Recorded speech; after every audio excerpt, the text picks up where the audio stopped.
Welcome to the only daily podcast focusing on compliance news of the day. Each morning, start your day with a cup of coffee and Tom Fox, the voice of compliance, to hear about 4 of the top compliance, corruption, or leadership stories you will need to start your day. The Daily Compliance News is a production of the Compliance Podcast Network.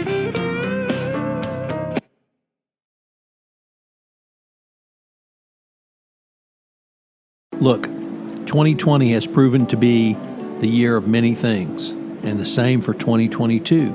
But if you're a small business, this could also be the year you switch to a better payroll. Gusto wasn't just built for small businesses, it was built for the people behind them. Their online payroll is easy to use. Gusto can automatically calculate paychecks and file all your payroll taxes, which means you have more time to run your business. Plus, Gusto does way more than payroll. Gusto helps with time tracking, health insurance, 401ks, onboarding, commuter benefits, offer letters, access to HR experts. You get the idea. It's super easy to set up and get started.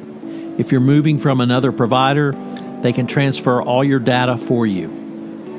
It's no surprise that 94% of customers are likely to recommend Gusto. And here's the best part.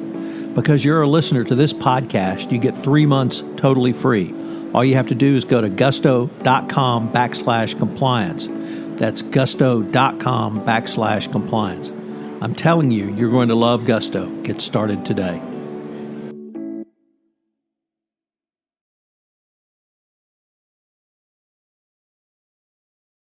The Daily Compliance News for September 24, 2021.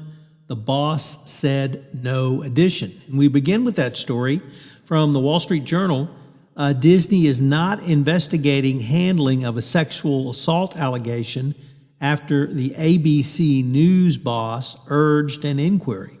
News chief Kim Godwin called for an external probe in August, but Disney executive Peter Rice will not pursue one.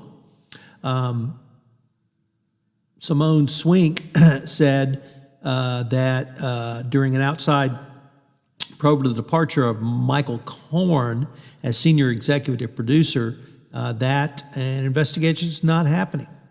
The decision not to move forward with an investigation was disclosed to top ABC staffers last week in a meeting by Peter Rice, who in his role as Disney's chairman of General Entertainment oversees the news unit. Peter said it was beyond his sphere of influence to ask for an outside investigation of the Walt Disney Company. So, what do you do when you see problems in your organization and the boss says, we're not investigating them? TS, baby. Next up from the Wall Street Journal, Risk and Compliance Journal, Dylan Tokar reporting, the U.S. Department of Treasury has begun the process of extending anti-money laundering requirements to antiquities dealers, part of an effort to plug a long-standing hole in U.S. laws to guard against financial crimes. The Financial Crimes Enforcement Network, or FinCEN, issued a notice Thursday asking the public for feedback about the prospective rules mandated by Congress as part of the AML law of 2020. The legislation directs FinCEN to extend requirements created by the Bank Secrecy Act to the antiquities market. In a move that will no doubt cheer 99.9% of the flying public, Delta Airlines has urged airlines to create a national no-fly list of problematic passengers. It's urging airlines to respond to the extraordinary surge in unruly behavior in the skies by creating a national no-fly list of barred customers. Delta has more than 1,600 people on its no-fly list. We've asked other airlines to share their no-fly list to further protect airline employees across the industry.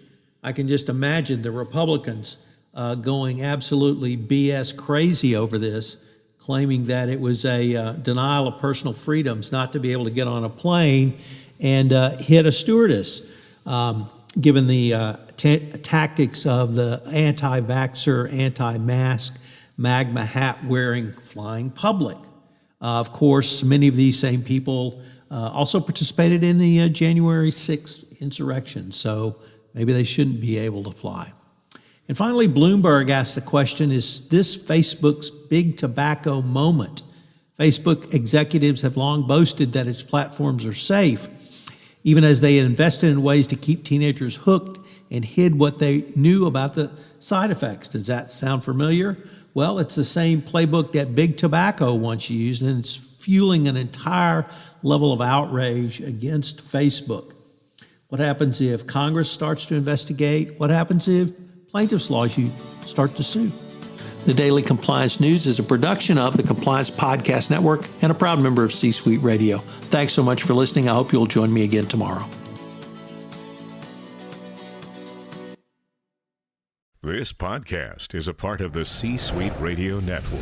For more top business podcasts, visit c-suiteradio.com.